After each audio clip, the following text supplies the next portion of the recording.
The Incredible Ocean Race by Evan and Timothy Ewing. Chapter 1, The Race Begins. The ocean was electric with excitement. Schools of fish gathered in the coral stands, seagrass swayed like banners, and colorful jellyfish blinked like flashing stadium lights. It was finally here, the Incredible Ocean Race. In the center of the grand arena, Sir Finnick, the legendary seahorse announcer, floated proudly, holding a shimmering conch shell microphone. His voice echoed through the reef like a drumfish's beat. "Ladies and gentlefish," Sir Finnick bellowed. "Welcome to the most thrilling, jaw-dropping, fin-flapping competition the ocean has ever seen. Today, 5 fearless teams will battle through 5 grueling challenges, testing their speed, smarts, teamwork, and determination. Some will rely on strength, some on wit, and some on sheer willpower. But remember, this race isn't just about being the fastest or the strongest. It's about using the gifts you've been given, working as a team, and never giving up." The crowd roared as Sir Finnick waved his fin. "And now, let's meet our teams. First up, representing the green team, please give a warm welcome to the Turtles. The Turtles are a slow but steady team that believes patience and teamwork can overcome any challenge.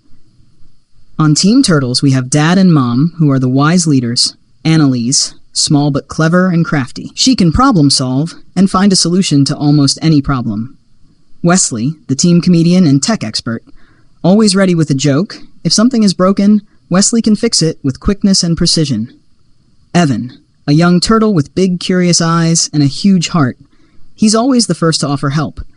Evan believes kindness is the key to every victory and is the ultimate team player. And finally, Crystal, the brave and fearless explorer. If there's a map to follow or a mystery to solve, Crystal is the first to volunteer. They may not be the fastest, but they just might be the smartest.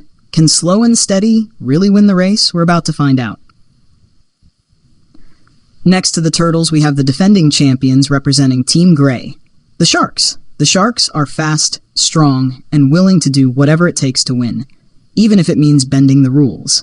Let's meet their fierce leaders, Mom and Dad. Also on Team Sharks is Chomp, the speedster, Rar, the sneaky strategist, Silly, who tries too hard to be scary but isn't, and finally Bot1234, a high-tech robo-shark built for speed and precision. Watch out, racers. This team has teeth, speed, and a competitive streak a mile wide. But will their hunger for victory lead them to greatness or trouble? Our next team, the Dolphins, are the ultimate speedsters of the ocean. They are quick thinkers and even quicker flippers. Leading their team are the clever and agile Mom and Dad, their daughter Tina, the strategist. Then there's Santa, with a heart of giving. Santa is driven by a simple motto: if you can brighten someone's day, why wouldn't you? Next on Team Blue, we have Ariel, the high jumper, and Sandy, the most playful and quickest to make friends with others. Smooth, swift, and smarter than the average fish. These ocean acrobats are known for their dazzling speed. Can they swim their way to victory? Team Black, known as the Penguins, are our wildcard entry this year. Not the best swimmers, but brilliant and creative. The Penguins are always ready with a clever plan. Headed up by Mom and Dad, the supportive leaders, they also have with them on their team Marcella, the puzzle master. Oreo is super strong. With his size and power, he makes a really great competitor. Then there's Koopa, the bravest on their whole team. There's nothing that can scare him. Finally, Olive, who loves teamwork and does whatever it takes to support her siblings. The Penguins may not be the fastest fish in the sea, but wait, they aren't even fish. Can their brains make up for their lack of speed? Let's find out. Finally, our last team, Team Brown. The Beavers are born builders and problem solvers. They're not the fastest, but they can fix anything. Mom and Dad are the best planners. Coming alongside Mom and Dad is Grandmom, who is known for her wisdom and strategy. Then there's Caitlin, a natural leader. When she speaks, people listen. Then there's Colin, the thinker. When the team needs ideas, Colin's usually the one they turn to. And completing Team Beaver is Oliver. Those the smallest and youngest. Oliver gives 100% and never gives up. These mighty tail slappers may not swim the fastest, but they know how to think ahead. Can their engineering skills help them take the lead? Sir Finnick twirled his fin. Teams, prepare yourselves. You will face 5 legendary challenges. You'll need speed, wit, bravery, and teamwork. But in the end, only one team will be crowned champions of the sea. The teams lined up at the starting coral, the excitement bubbling like a hot spring. Sir Finnick raised his fin high. On your marks, get set, go! With a burst of movement, the incredible ocean race had begun. Chapter 2, The Fastest Swimmer Challenge. As soon as Sir Finnick gave the signal, the 5 teams launched into the first challenge, the fastest swimmer race. The crowd cheered as the teams sped through the open ocean. But this wasn't just any race. This challenge isn't just about speed.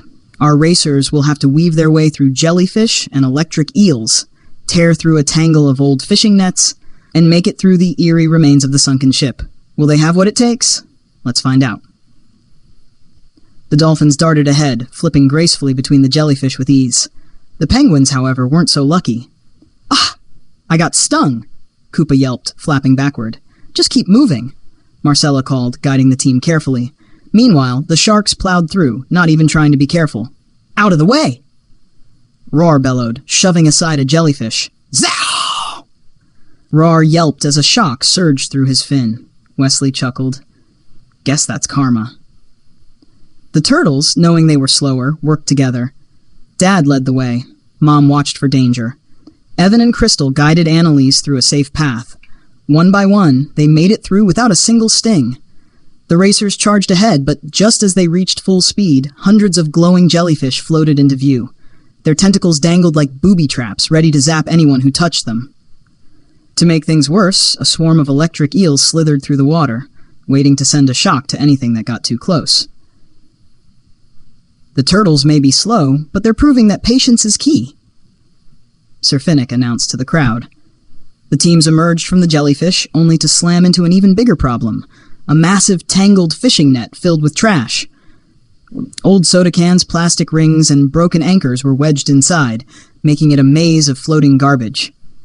The sharks tried to rip through, but the net wrapped around Silly's fin. Ugh! I'm stuck! The shark buzzed. Roar and Chomp pulled as hard as they could, but the more they struggled, the tighter the net wrapped around their teammate. The turtles arrived just in time. We have to help them, Annalise said. But they tried to cheat, Evan protested. They still need us, Dad reminded him. Using their strong shells, the turtles bit, twisted, and untangled the net until Silly was free. Thanks, Chomp muttered, clearly embarrassed. The sharks took off, winning back their lead. Would you look at that? Sir Finnick commented. The slowest team just showed the biggest heart. The turtles may not be winning, but they're proving that character matters, continued Finnick.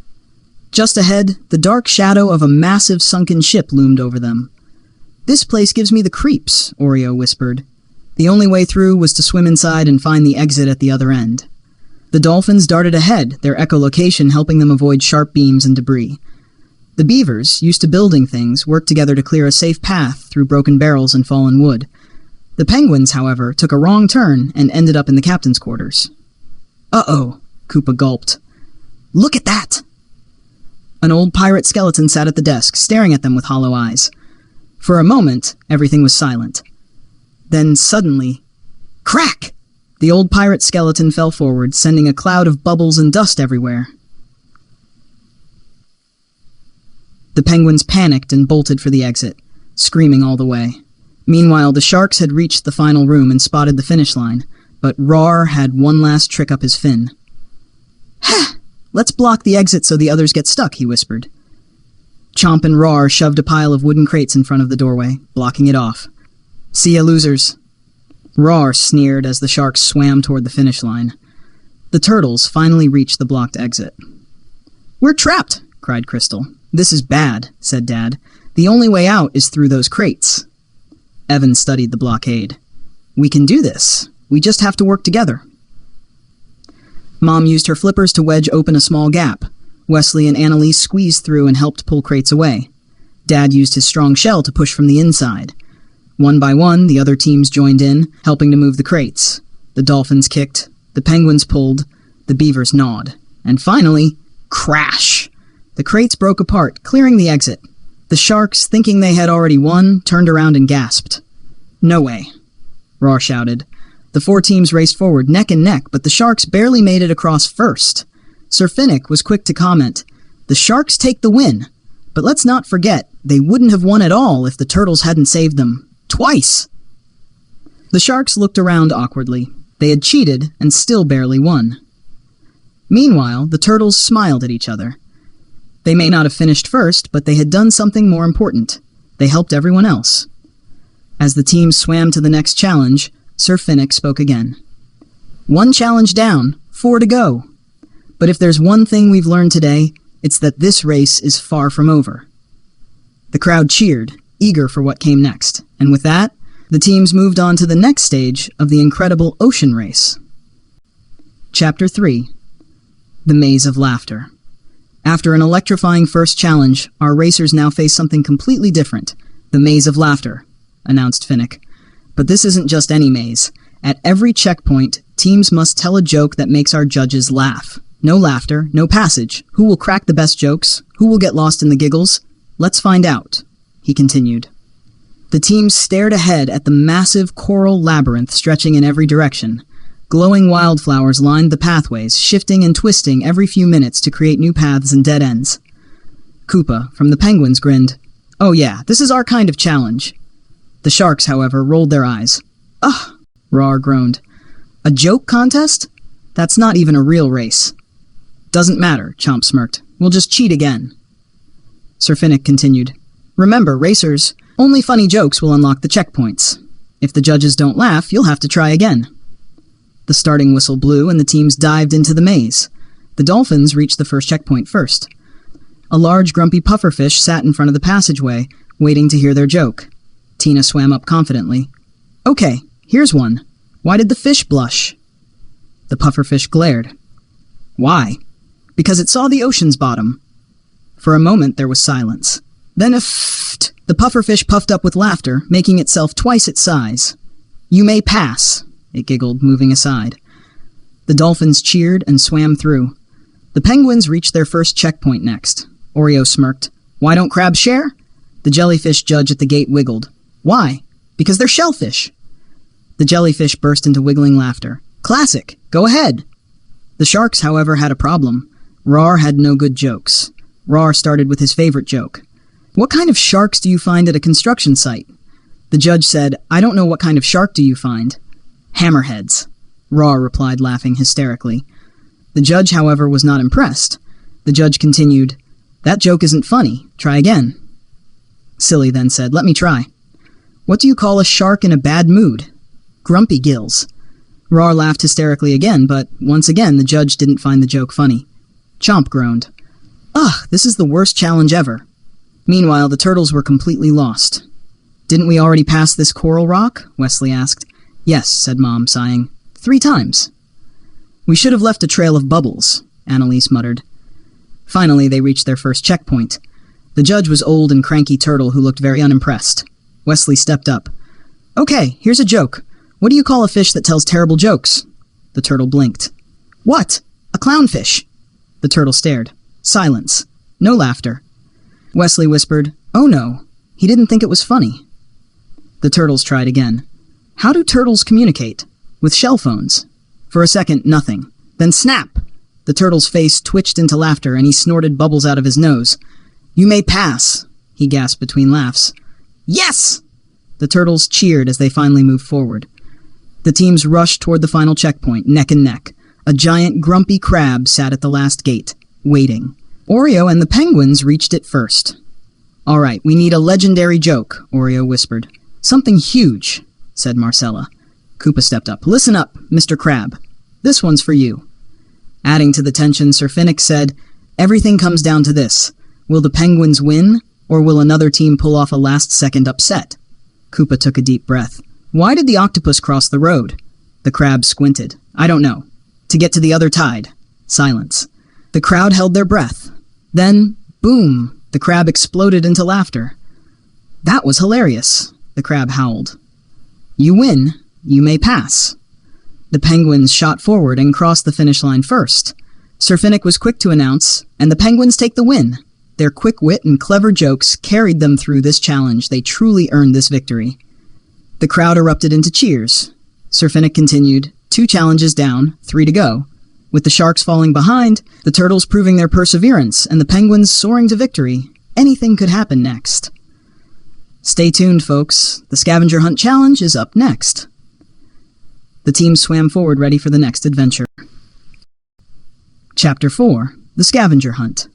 Hold on to your scales, folks, because the next challenge is a true test of brains, teamwork, and determination, announced Sir Finnick. In the Scavenger Hunt challenge, each team must uncover 5 hidden treasures buried deep within the reef.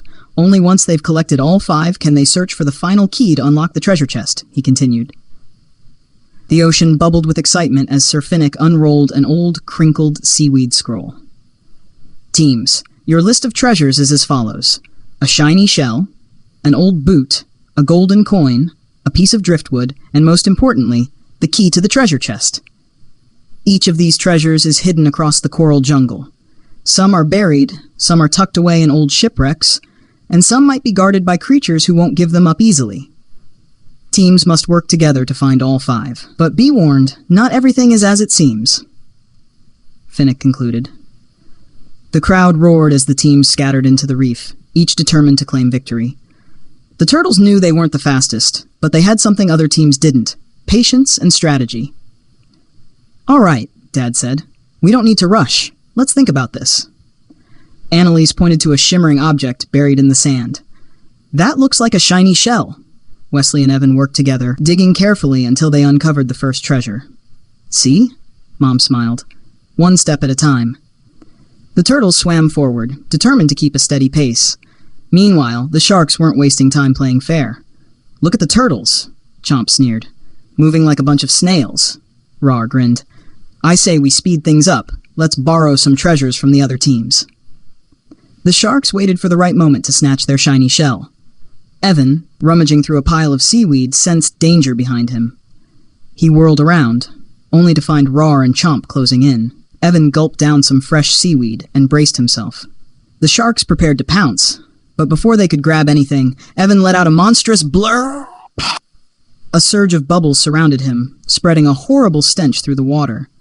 Rawr gagged dramatically, fanning the water around his nose. Chomp snarled as the smell reached his gills. Sputtering and choking, the sharks had no choice but to retreat. The penguins were struggling. Where's that old boot? Oreo groaned. We've searched everywhere. Maybe we're looking in the wrong place, Koopa said. If I were an old boot, where would I be? The team swam in circles until, thud! Marcella accidentally kicked something in the sand. It was the old boot. Ha! I knew I'd find it, Marcella cheered. The Beavers had been quietly solving the scavenger hunt like a puzzle. We've got 4 items, Caitlin said, but we still need the key. I bet it's somewhere unexpected, Grandmom said. Treasure keys don't just sit in the open. The Beavers scoured every inch of the reef. They checked under coral, inside shipwrecks, and even near a dozing giant clam. Then Colin spotted something strange, a tiny glow inside an ancient anchor. Guys, look, Colin pointed. Inside the hollow space of the anchor, a small silver key gleamed. With one strong tail slap, Oliver knocked it loose. The key is ours. Caitlin cheered with excitement. The Beavers raced toward the treasure chest. Meanwhile, the turtles had just found their final item, a golden coin hidden beneath a stubborn hermit crab. But just as they were about to head to the treasure chest, they heard a scream. Help! The dolphins swam over, panicked. The sharks stole our key, Tina cried. We'll never finish in time, Sandy sighed. Evan turned to his team. We have to help them. But if we stop, we'll fall behind, Annalise pointed out. We'll still win in the way that matters, Mom said. Determined, the turtles helped track down the missing items, with Wesley and Annalise even retracing the shark's path to find the hidden stash. Finally, after working together, the turtles and dolphins swam toward the treasure chest together. As the sharks arrived, with stolen treasures in their fins, they were greeted by Sir Finnick's unimpressed stare. Well, it seems some racers thought they could take a shortcut, said Sir Finnick to the shark team. Rawr gulped. The other teams glared as the penguins explained everything. The sharks stole from everyone, Oreo said. They tried to cheat their way through. Sir Finnick crossed his fins. Cheating and stealing? That's not the spirit of the race. You're disqualified from this round. The next thing they heard was Sir Finnick saying, because the sharks cheated, the Beavers win the scavenger hunt. Their patience and problem-solving led them to victory. The crowd cheered as the Beavers proudly held up the key. While the Beavers take home the victory, let's not forget the true heroes of this round, the Turtles, who once again proved that teamwork and honesty are what truly matter, he continued. The Turtles beamed. Even if they hadn't won, they knew they had done the right thing. 3 challenges down, 2 to go. With the Beavers leading, the Penguins proving their wit, and the Turtles earning the respect of all, who will rise victorious in the next round? And as for the Sharks, well, maybe they'll finally learn a lesson. Up next, the statue challenge. Stay tuned, concluded Finnick. The team swam forward, eager for the next adventure. Meanwhile, in the background, Rawr grumbled. I still think we could have gotten away with it. Chomp sighed. Maybe let's actually try next time. Bot 1234 beeped. Adjusting strategy, no more stealing. The Sharks had been humbled. But would they really change their ways? Only time would tell. Chapter 5, The Statue Challenge. Our racers have tackled speed, wit, and problem-solving, but now it's time for something completely different. The Statue Challenge is a true test of creativity and teamwork. Each team must build a statue of themselves using only materials found in the ocean. The most impressive, clever, and well-crafted statue will be declared the winner. The crowd cheered as the teams arrived at a vast underwater clearing, scattered with seashells, coral, driftwood, and even pieces of old sunken ships. Sir Finnick continued, Teams, your time starts. Now! The racers rushed to gather materials, but they quickly realized this challenge was not going to be easy. The turtles swam around slowly, carefully selecting materials. We don't need the biggest or fanciest statue, Mom said. We just need something that represents who we are. They found a large, sturdy rock as a base and began decorating it with colorful shells and coral. Annalise spotted an old glass bottle and added it to the statue. It represents how we always help clean the ocean, she said proudly. Wesley carefully stacked smooth stones to represent each team member, while Dad and Mom added driftwood flippers and tails. The turtles weren't the fastest at building, but their statue was beginning to take shape. The Sharks, of course, wanted the biggest, most intimidating statue. We need to make something huge, Chomp declared. They piled up massive boulders, stacking them as high as they could.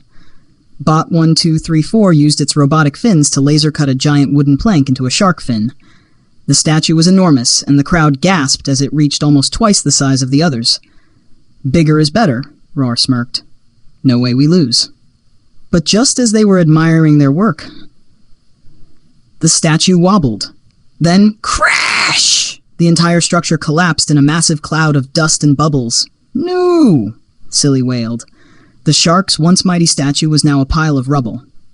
Sir Finnick, quick to jump in, said, Oh dear, looks like the Sharks aimed too high and crashed too hard. Sometimes bigger isn't always better. The Sharks groaned. The Penguins had a different problem. Olive kept adding silly things. This statue is too serious, she laughed, sticking seaweed hair on their penguin sculpture. I'm making mine wear a pirate hat, Koopa giggled, placing a broken clamshell on top. Guys, Marcella groaned, we need to make it look good, not like a joke. They scrambled to fix their statue, but with only minutes left, it still looked ridiculous. The Beavers, meanwhile, had built something incredible. Using their natural skills, they wove together driftwood, coral, and sea plants into a detailed, lifelike structure. Grandmom stood back and admired it. A fine piece of ocean craftsmanship. The crowd oohed and ahed. Sir Finnick's voice was heard again, saying, The Beavers have built a strong and sturdy statue, just like them. Could they take home another win? Then, everyone turned to the Dolphin statue and their jaws dropped. The Dolphins had built a statue that was sleek, artistic, and incredibly creative. Instead of stacking heavy materials, they used floating sea fans and shells arranged in a way that moved gracefully with the ocean current. It looked as if the dolphins were swimming through water, their tails arched mid-flip. Even Sir Finnick was impressed, saying, Now that is a masterpiece. Not just a statue, but a work of art. The final seconds ticked down. 5, 4, 3, 2, 1. Time's up! Let's see how our teams did, Sir Finnick exclaimed. The Sharks' statue was a disaster, a pile of broken rubble. The Penguin statue was funny, but too silly to win. The Beaver statue was strong and well-crafted, earning them high praise. The Turtle statue was simple but meaningful, earning them respect. But the Dolphins statue was stunning, an elegant, moving piece of ocean art. It was now time to reveal the winners. Sir Finnick shared, "And the winners of the statue challenge are the Dolphins." The crowd exploded in cheers as the Dolphins celebrated their well-earned victory. Sir Finnick continued, "The Dolphins showed that true artistry isn't just about size, it's about creativity, teamwork, and thinking outside the seashell. 4 challenges down, 1 to go. The Turtles have proven their heart, the Penguins have brought the laughs, the Beavers have engineered their way forward, and the Dolphins have shown true creativity. But the biggest challenge is still ahead. Prepare yourselves for the final event, the Darkness Challenge." Sir Finnick concluded. The crowd erupted in excitement. Could the teams find their way through the darkness? Would the Sharks finally learn to work together? And most importantly, who would be the true champions of the sea? Chapter 6, The Darkness Challenge. We've seen our racers swim, solve, and battle their way through challenges, but now it's time for the final test. Welcome to the most terrifying, mysterious, and unpredictable part of the race, the Darkness Challenge, shared Sir Finnick. The crowd fell silent as Sir Finnick gestured toward a deep, black abyss just beyond the coral reef. No light, no sound, just pure darkness. Sir Finnick continued, "Teams must enter the pitch-black trench, navigate the maze-like caverns, and find the glowing exit at the other end. But be warned, inside the darkness, it's easy to get lost, turned around, and even trapped forever." A few spectators gasped. The first team to reach the glowing exit wins, but, and this is important, the only way out is together. Sir Finnick concluded. The teams exchanged nervous glances. "Pfft, this is nothing," Chomp muttered. But deep down, even the Sharks felt uneasy. On your marks. Get set. Go. The teams plunged into the abyss, and immediately everything went pitch black. The Dolphins swam fast at first, but without their sight, they crashed into walls. The Penguins held on to each other, but soon realized they were going in circles. The Beavers tried to mark their path, but the currents kept moving their markers. The Sharks charged ahead until they got completely lost. The Turtles? They did what they always did. They stuck together. "Let's move slow," Dad whispered. "But we'll be last," Wesley whispered back. "It's better than getting stuck," Mom said. And so, one careful step at a time, the Turtles made their way through. The Dolphins, Penguins, and Beavers were all stuck in the maze. "This is impossible," Ariel sighed. "How do we know which way is right?" "I think we already passed this rock," Oreo groaned. Even the Beavers, who were usually great at figuring things out, couldn't find a clear exit. Meanwhile, the Turtles heard something. A muffled voice. "Hello? Anyone out there?" Wesley stopped swimming. "Wait, I think that's the Sharks." Annalise's eyes widened. "They must be trapped." "Do we help them?" Crystal asked. Mom didn't hesitate. "Of course." The Turtles carefully followed the sound, weaving through the dark tunnels until they reached a pile of fallen rocks. Dad pressed his shell against them. "They're right behind here."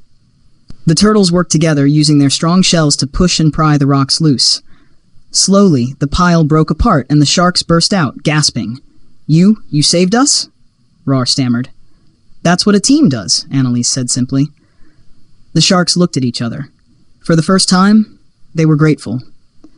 As the Turtles and Sharks swam ahead, they started hearing other voices. The Dolphins were lost, the Penguins were confused, the Beavers were stuck. "We can leave them and win." Chomp whispered. But then he looked at the Turtles. Rawr sighed. "Fine, let's do the right thing." For the first time, the Sharks actually helped. The Dolphins followed the Sharks' path. The Penguins held on to the Turtles' tails to stay on course. The Beavers used their tails to guide the group. One by one, each team helped the other move forward. Suddenly, a faint glow appeared ahead. "The exit!" Tina cheered. They all swam forward together. The teams burst into the light, gasping as they reached the open ocean again. Sir Finnick began to speak. "Wait, all teams have emerged. Together? I've never seen this in ocean race history." The crowd cheered wildly. Sir Finnick floated forward. "There's only one way to settle this. The winners of the Darkness Challenge aren't just one team, but all of you," continued Sir Finnick. The team stared in shock. "But one team stands out as the ultimate champions of the entire race. One team who helped others, showed patience, and never gave up," continued Sir Finnick. The ocean fell silent. Then Sir Finnick grinned. "And the winners of the incredible ocean race are the turtles," exclaimed Sir Finnick. The crowd erupted in cheers. The turtles gasped. "We won?" Annalise stammered. "You earned it," Sir Finnick said proudly. "Not because you were the fastest, not because you were the strongest, but because you never gave up, played fairly, and always helped others." Even the sharks clapped. "You guys deserved it," Chomp admitted. Roar sighed. "Yeah, maybe winning isn't everything." Bot 1234 beeped. "Adjusting settings. Next time, play fairly." Wesley grinned. "You know, we couldn't have done it without all of us." The teams looked at each other and smiled, because in the end they all won. Not just a race, but new friendships, lessons, and teamwork. And that was worth more than any trophy. A letter from Evan. "Hi, I'm Evan. I had so much fun coming up with the ideas for the incredible ocean race. Almost everything in this story, the challenges, the teams, the twists, came from my imagination. But since I'm not quite ready to write a whole book myself, my dad helped me turn my ideas into the story you just read. It was really exciting to see my ideas come to life, and I hope you had just as much fun reading it as we did creating it. Thanks for reading. Evan." I want to take a moment to thank my son, Evan, for giving me the ideas for this story. A majority of the ideas you see in the incredible ocean race came from him.